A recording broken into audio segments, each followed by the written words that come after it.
कार्यक्रम की पुण्यार्चक हैं श्री अशोक कुमार जैन, 49 वालचंद टेरेस, पहली मंजिल, तालदेव रोड, मुंबई 400034 400034। श्री अनुराग जैन, श्रीमती सरिता जैन, कोसीकला, मथुरा। श्री नरेश जैन, श्रीमती स्वयंबाला जैन, सह परिवार, शेरकोट, उत्तर प्रदेश। श्री अनुज जैन, श्रीमती पायल जैन, श्री अरहम जैन, श्रीमती अनुष्का जैन, श्री अपूर्व जैन, श्रीमती कुसुम जैन, चिलकाला, सुल्तानपुर, उत्तर प्रदेश। श्री कुंज बिहारी लाल जैन, श्रीमती कमला जैन, मेरठ, उत्तर प्रदेश। कि परमात्मा ने हमें वो कारीगर भेजे हैं कि झोंपड़ियों में रहते हैं, उन्हें मकान बना दो। एक गांव में एक राजा ने सोचा कि हमारे ग्रामीण लोग, आदिवासी लोग बहुत दूर गांव में जंगल में रहते हैं, इन्हें अच्छे मकान बनवा दें। फिर उन्होंने कहा इतने कितने कारीगर भेजेंगे, वहीं जाओ, उन्हें सिखाओ और तुम बनाना बताओ, वो लोग सब बनाएंगे। गांव के लोगों ने कहा अरे क्या पता कहाँ से आ गया, गांव मकानों में कोई पक्के में रहता है क्या, गए नहीं थे वो लोग तो कभी।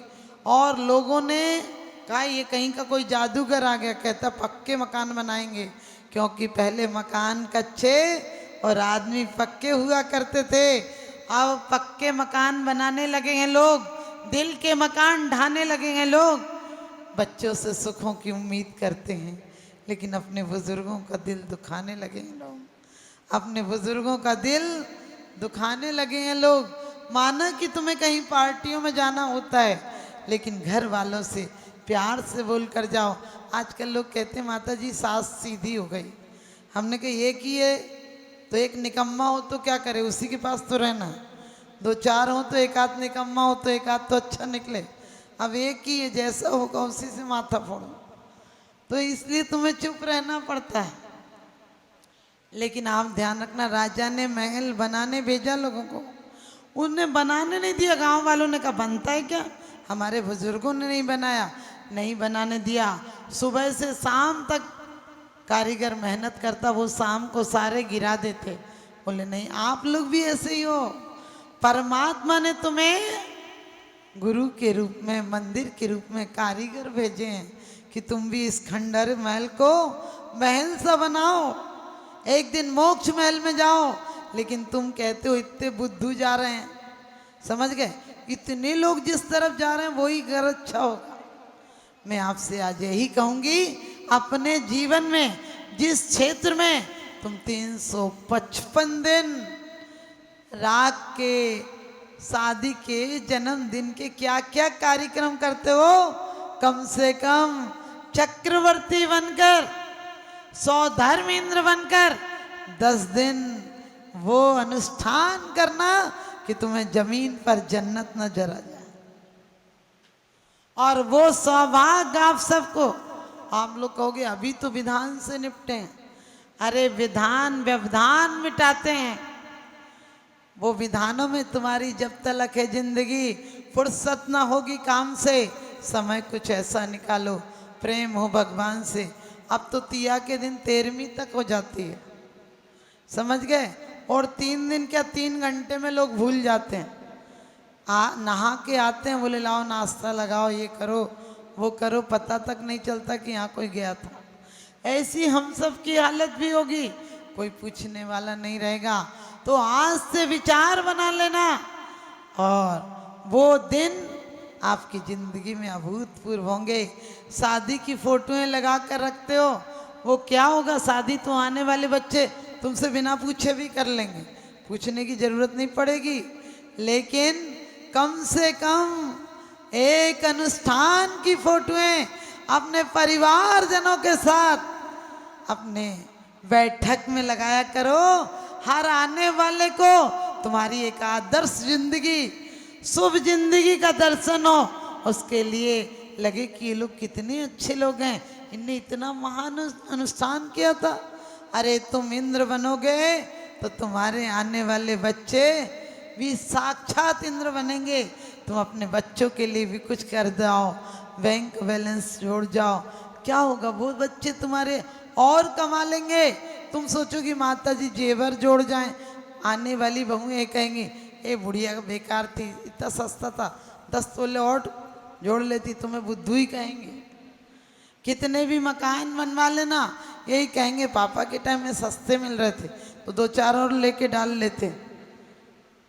ध्यान रखना, ये सब के लिए तुम नरकों में जाकर तड़फोगी जो भूमि मिलेगी, लेकिन यहाँ इसी धरती पर अपने भाव बनाना, बन तो सिर्फ कुछ चंद लोग पुण्यवान बन पाएंगे, लेकिन आप सिर्फ ये सोचना वो दिन हो मेरा भी सौभाग्यशाली जब मैं भी ऐसे अनुष्ठानों में, क्योंकि ये यादगारें रह जाती हैं।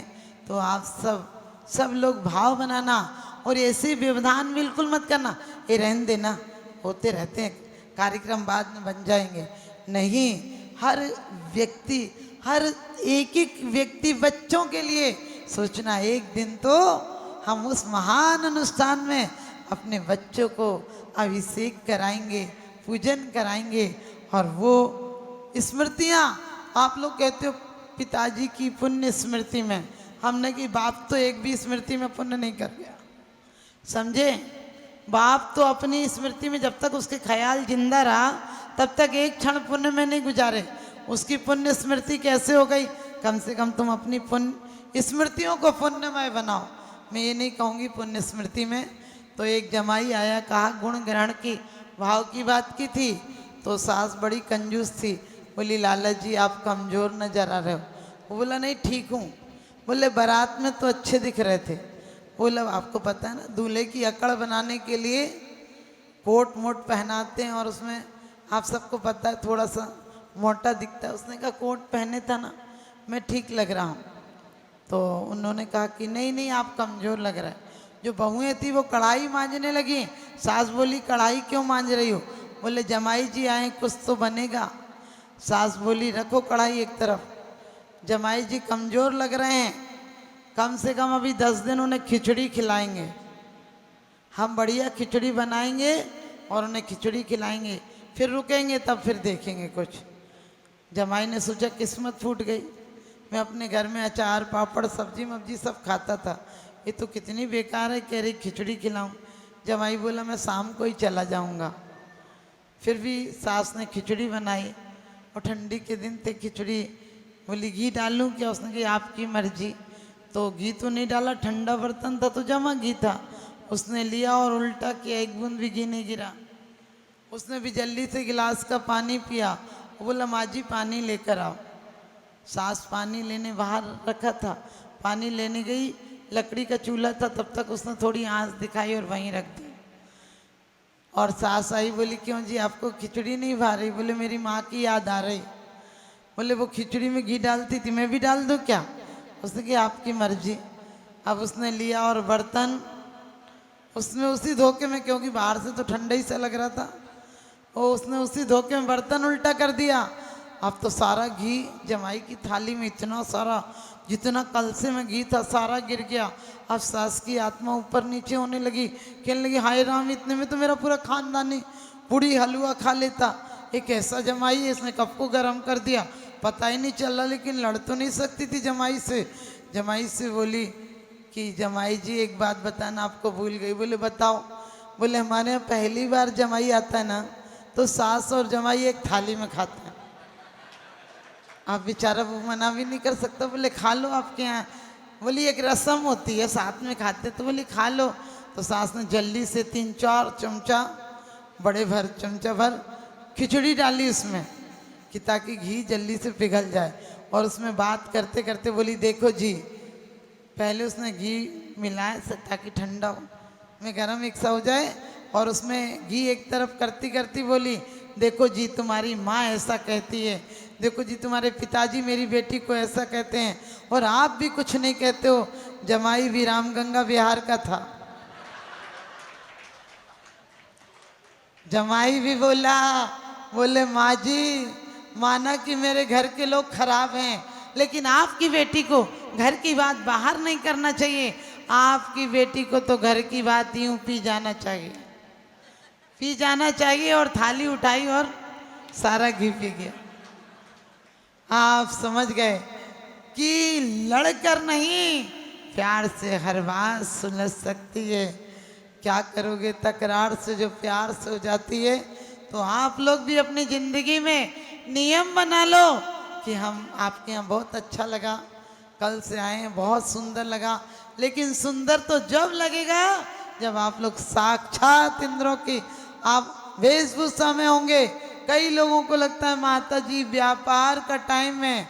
हमने कहा पुण्य फले तो सब फले, पुण्य फले तो सब फले, वनिज खेत व्यापार।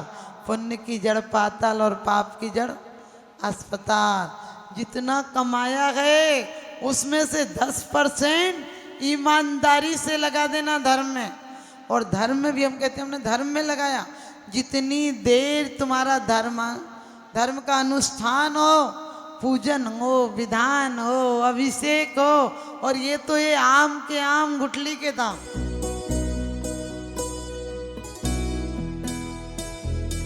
बहुत प्रिय मेरे शिष्य जो हैं उन्होंने मुरादाबाद का ही पूरा नाम पूरे देश में रोशन किया है। और यशवर्धन जैन के पिताजी का मेरे पास फ़ोन आया था जब IIT में गए थे, तो बड़ी खुशी की बात है उन्होंने वहीं से फ़ोन किया था कि सर लखनऊ के भी बहुत सारे पेरेंट्स यहाँ आए हैं, लेकिन उन्हें सुन के बड़ा आश्चर्य हुआ कि मुरादाबाद जैसी जगह से 500 के अंदर जो है 5 बच्चे रैंक लेके आए, उसमें बहुत अच्छी रैंक लेके पूरे देश में एक तरीके से यशवर्धन जैन ने जो है 260 रैंक के साथ। पलक जैन भी हैं और दिव्येश जैन भी हैं।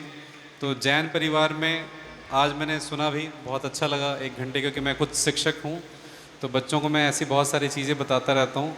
और आज मुझे यहाँ बैठ के आप लोग के साथ समझ में भी आया कि जैन परिवार के बच्चे इतना अच्छा क्यों करते हैं, जैन समाज के बच्चे। तो ये जब जो चीज़ें यहाँ पे देखने को मिली, जो मैंने माता जी को सुना, अगर इन चीज़ों का अनुकरण बच्चे अभी से करें तो मुझे लगता है जो भी वो लक्ष्य रखते हैं वो ज़रूर हासिल करेंगे। माता जी के सामने इतना बोलने का सौभाग्य मिला, धन्यवाद आप सभी का। अर्चिता मुनिवरा कुर्वन्तु ते मंगलम कुर्वन्तु मे मंगलम कुर्वन्तु नो मंगलम। ज्योतिर्व्यंतर्भाविना मर्गृहे मेरौकुलाद्रुस्थिता जम्मू सालमलि चैत्य साक्षु तथा वाच्छारूप्यादिषु ईश्वाकार गिरौ च कुण्डल नगे दीपे च नन्दीश्वरे शैले एमन ज्योत्तरे जिनघरा कुर्वन्तु ते मंगलम कुर्वन्तु मंगलम शुद्धिं कुरु कुरु स्वाहा। ओम ह्रीं श्रीं क्लीं ऐं आरंभं मं हं सं तं पं बं बं मं मं हं हं सं सं तं तं पं पं झं झं छीं छीं छीं छीं द्रां द्रां द्रीं द्रीं द्रवय द्रवय। नमो अरते भगवते श्रीमते पवित्र जलेंजनविषेच्यामः।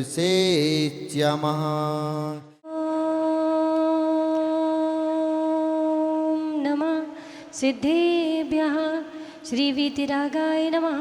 ओम नमो रते भगवते श्रीमते श्रीपाश्रीशंकराय द्वादश गण परिवेष्टिताय शुक्लध्यान पवित्राय त्रिलोक्यमय व्याप्ताय अनंत संसार चक्र परिमर्दनाय अनंत तृष्णाय अनंत ज्ञानाय अनंत वीर्याय अनंत सुखाय त्रिलोक्य शंकराय सत्य ज्ञानाय सत्य ब्रह्मणे धरणेन पड़ामंडल मंडिताय ऋषि आरिका श्रावक श्राविका प्रमुख चतुसंग उपसर्ग विनाशाय घाती कर विनाशाय अपवायमस्माकं। ओम जय हो श्री सब देव जिनेन आत्तिष्ठे ठाटा स्थापना। जय हो जय हो जय हो। ओम ह्रीं श्री सब देव जिनेन आत्मा में सनितो भाव भाव वसट सन्नदीकरण। जय हो जय हो जय हो। पुष्पांजलिं क्षिपे। प्रभु की जय जय जय, प्रभु की जय जय जय, प्रभु की जय जय जय जय। ओम ह्रीं श्री सब देव जिनेन जन्म जरा मृत्यु विनाश जलम निरपामिते। इस कार्यक्रम के पुण्यार्जक थे श्री अशोक कुमार जैन, 49 वालचंद टेरेस, पहली मंजिल, तालदेव रोड, मुंबई 400034 400034। श्री अनुराग जैन, श्रीमती सरिता जैन, कोसीकला मथुरा। श्री नरेश जैन, श्रीमती स्वयंबाला जैन, सहपरिवार शेरकोट, उत्तर प्रदेश। श्री अनुज जैन, श्रीमती पायल जैन, श्री अरहम जैन, श्रीमती अनुष्का जैन, श्री अपूर्व जैन, श्रीमती कुसुम जैन, चिलकाला सुल्तानपुर, उत्तर प्रदेश। श्री कुंज बिहारी लाल जैन, श्रीमती कमला जैन, मेरठ, उत्तर प्रदेश।